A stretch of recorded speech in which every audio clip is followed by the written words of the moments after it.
E aí galera, mais uma videoaula e nessa videoaula de hoje vamos falar sobre o filo Annelida. Nessa aula de hoje vai ser um pouco mais curta porque tivemos que dividir essa aula por um motivo bem simples, é muito extensa. E para não ficar uma aula tão cansativa e tão demorada, achei por bem fazer em duas aulas. Então gente, o que acontece? Vamos falar sobre o filo dos Annelidas ou os Anelídeos. Uma coisa interessante sobre os Anelídeos é que é um grupo não tão grande. O grupo vai ter em torno de seus 16 mil espécies diferentes. Eles têm uma característica básica deles, que é a relação do seu corpo ser segmentado em anéis. E essa segmentação é interessante porque em alguns grupos deles vão apresentar cerdas e outros não. Alguns dos seus grupos têm uma importância absurda em relação, principalmente hoje em dia, com a agricultura e também com a manutenção de algumas florestas, algumas regiões de vegetação nativa. Vamos falar sobre os anelídeos. Então, ao primeiro grupo deles, temos os oligoquetas. Bem, professor, o que é uma oligoqueta?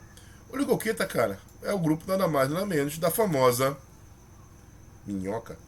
As minhocas, pessoal, são de um grupo de animais muito interessantes.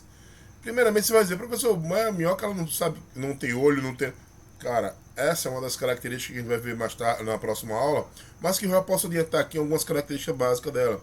Que ela não apresenta uma cabeça, por exemplo, uma estrutura vamos dizer assim, que não vai apresentar óleo nem nada, nela não é desenvolvida, mas que tem basicamente a função de resistência maior dela, uma questão com uma porção posterior.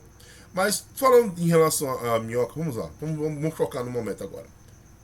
Elas correspondem a um grupo de mais de 3 mil espécies diferentes. Vai desde minhoquinhas de milímetros, 10 milímetros, sei lá, pequenininho, centímetro, não mais do que 1 centímetro, a minhocas com mais de 2 metros de comprimento, que são a minhocosu, e quase 6 centímetros de bitola, quer dizer, parece uma cobra gigantesca a parada. Eu vi só na internet, nunca vi pessoalmente não, mas primeiro que não é da nossa região, fica mais no centro-oeste, na região de Goiás, Mato Grosso. E essas minhocas têm uma função importante na natureza, porque elas têm a função de aerar, de se alimentar da matéria orgânica em decomposição. Interessante porque, quando fala de material orgânico em decomposição, é basicamente de vegetais, gente. Ela não vai estar com. Você não vai ver minhoca comendo uma carcaça de animal morto, mas é de vegetais mortos, são sapócrifos sim. E elas têm uma interação absurda com o ambiente, já que durante o dia ela está no subsolo ali, ó, substrato.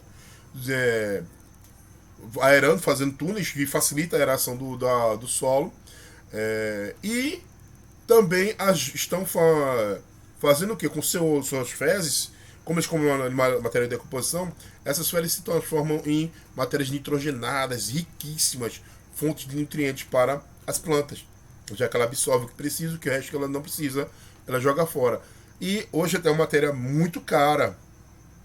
Para quem não sabe, 12 quilos de humus de minhoca, que é o cocô da minhoca, custa mais de R$ 7. Poxa, 1 quilo de cocô custando mais de R$ 7. Por aí, ninguém pagaria R$ 7 de cocô de ninguém, eu garanto. Com exceção das minhocas. Então, elas têm uma importância hoje econômica também e tem a função da manutenção do ambiente, isso natural. E isso hoje é usado dentro da agricultura para fornecimento de melhor condição de nutrientes para as plantas, já que a necessidade de produção é absurda. Somos 7 bilhões e crescendo. Então, gente, as minhocas elas vão ter as oligoquetas, no caso, vão ter a relação de sua segmentação com um pequeno pedacinho mais inchadinho que nós chamamos de clitério, que nada mais é que seu órgão sexual. Uma coisa interessante quando falamos em órgão sexual é que elas são hermafroditas e na sua cúpula, no momento da cópula, daquelas estão fazendo sua reprodução, há uma troca de esperma, uma fecunda a outra, são hermafroditas, mas na hora da cópula as duas saem grávidas, é interessante isso, e não apresentam fase larval. Basicamente já nasce uma minhoquinha prontinha ali, show de bola, quando eclodem dos seus ovinhos. Elas normalmente apresentam as pequenas cerdinhas em cada dos seus segmentozinhos ali, e essas cerdas são sensoriais, que vão auxiliar ela a percepção do ambiente onde estão, para escavando, entrar na água e acabar morrendo afogada a bichinha. A sua respiração, ela é cutânea. O que quer dizer isso? A respiração através da sua pele. Elas têm metanefrídeos. O que é metanefrídico? Nada mais é do que uma estrutura onde que cada anelzinho daquele ali vai haver células excretoras, quer dizer, que vão ajudar na excreção das substâncias nocivas a ela, que ela não vai ter um sistema urinário, vamos dizer assim, como nós humanos temos, os mamíferos têm. Elas não são, vamos dizer assim, os animais mais rápidos, mais adaptados, mais diferenciados do ambiente, mas são animais adaptados, mais diferenciados do ambiente, mas são os animais mais adaptados ao ambiente, já que elas conseguem viver em praticamente todos os ambientes, em todos os tipos de solo, com matéria orgânica à disposição. Assim, falando sobre a sua estrutura, como eu tinha falado, como eu tinha citado e acabei deixando passar, elas também são produtoras, como eu falei, do muco, no sexo secreção, e na postura dos seus ovos. Se você achar um ovo, como é o ovo da minhoca? Basicamente é uma geleiazinha lá, com os pontinhos pretinhos, bem bonitinho, tal, bem diferentezinho. E a estrutura posterior que eu falei, que é o prostômio, que ele tem a função de resistência e ajuda na escavação dela. Vamos para o próximo grupo, que são os poliquetos. Os poliquetos, ou poliquetas, já são um pouco diferentes. Eles apresentam uma cabeçazinha, que nós chamamos de prostômio. E esse prostômio, pessoal, ele tem uma função que ele vai apresentar olhos e cerdas sensoriais como antenas. Ele é mais diferenciado. A boca dele vai estar presente na primeira segmentação dele. Esse grupo de animais aí é interessante, mas só que não é tão...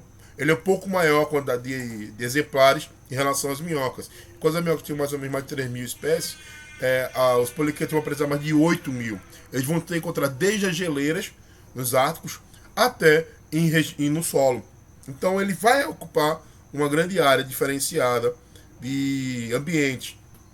Esse grupo de anelídeos, pessoal, eles têm uma característica, sim, em relação ao tamanho, eles vão variar de 10 centímetros, em média, até algumas poucas espécies chegam a mais de 1 metro. Quer dizer, grande pra caramba. Mas elas vão apresentar essa segmentação, e nessa segmentação vão apresentar essas células bem grandes que chamamos de parapódios. Esses parapódios, eles em algumas espécies têm uma função dupla, apresentam brânquias. Enquanto que os anelídeos são respiração cutânea, os poliquetos já apresentam respiração branquial. E alguns desses grupos têm as suas brânquias em seus parapódios. Aí você vai dizer, poxa, no pezinho dele ali, naquelas cedinhas, vão ter função de respiração? Exatamente. Dependendo da espécie, ela vai apresentar em seus parapódios brânquias que vão ajudar na sua respiração.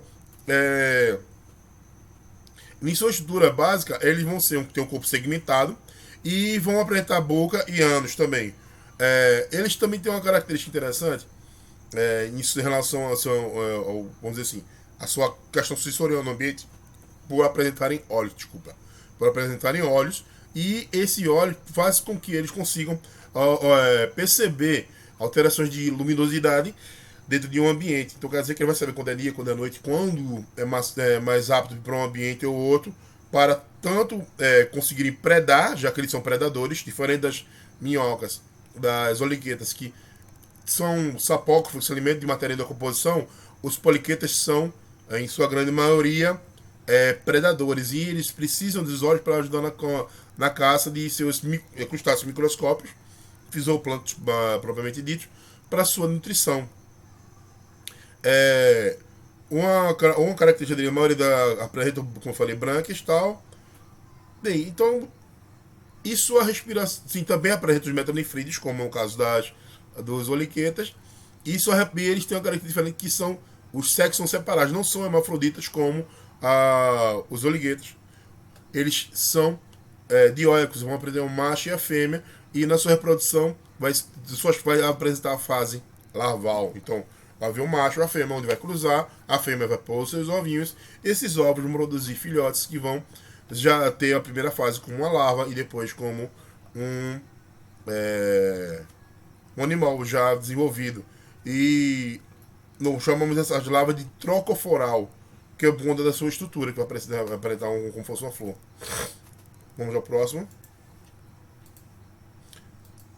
O próximo, pessoal, são os hirundinhos.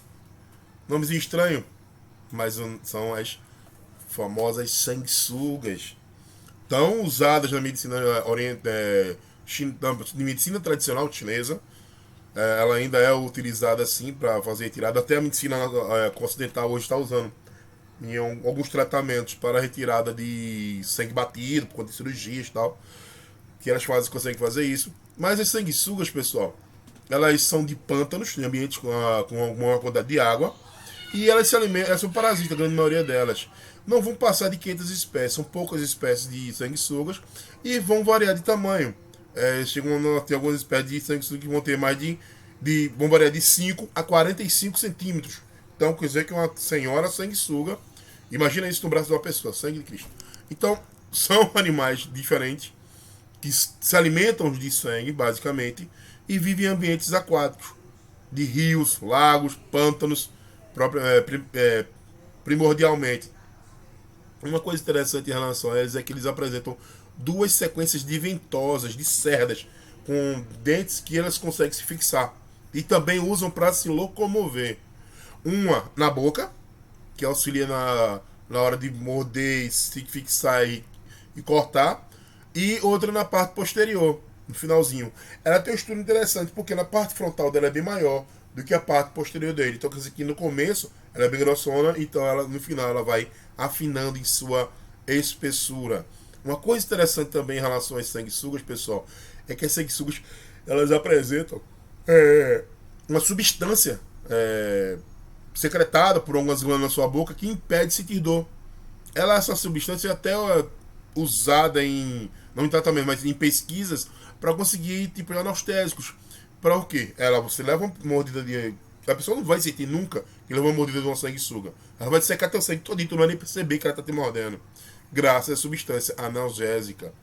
E quando ela ingere o sangue, ela consegue fazer o processo para...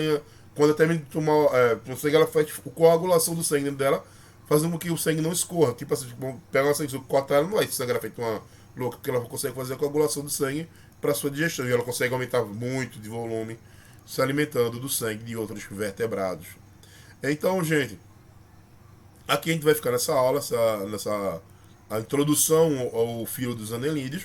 E uma coisa bem interessante que nós devemos entender é que esse grupo ele tem uma importância, principalmente por causa dos oliquetas, mas que a presença dos poliquetas e a presença dos irinídeos também existe o nosso conhecimento, tanto é que os hirundíneos eles têm a relação da saúde, já que é usada em algumas medicinas tradicionais e hoje está voltando para a medicina moderna, por alguns tratamentos e também por conta das substâncias que elas secretam e são testadas para se conseguir novos medicamentos para auxiliar na medicina de modo geral. Então, sim, existe uma importância muito grande do estudo desse grupo, desse filo. Então, gente, beijo no coração, fique com Deus e até a próxima aula, se Deus quiser.